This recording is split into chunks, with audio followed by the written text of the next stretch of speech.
Guys, magkilaw tayo ngayon guys ng isdang tamban, Bisaya version. Yan guys, oh. Gawin natin kinilaw guys. Tara. A few moments later. So guys, tapos na tayo maglinis ng isda guys, oh. Boneless na siya. Para pag kinain mo walang tinik, swabe yung dating. A few moments later. Guys, so nahiwa na siya na maliliit guys. So isunod naman natin guys yung yung mga pansahog dyan guys. Ayan, oh.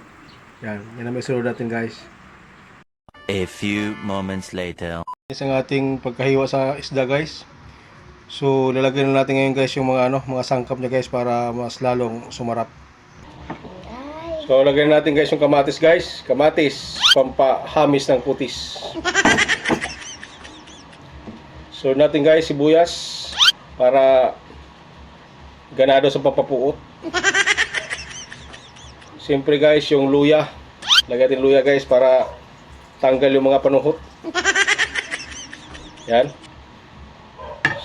Siyempre guys, di mawawala yung sili para ganado.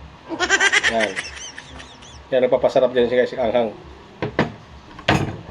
Okay guys, lalagyan natin ng kalamansi guys para kilig habang papuot. Yan guys. Purong natural to guys, walang halong to guys, chemical. Yan, kalamansi or limonsito. Yan, para pampakilig yan guys.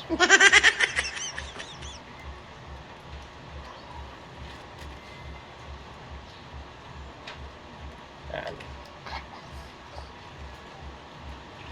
A few moments later.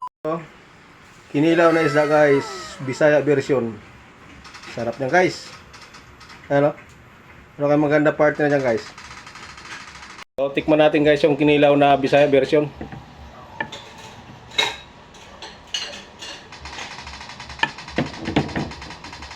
Sana all.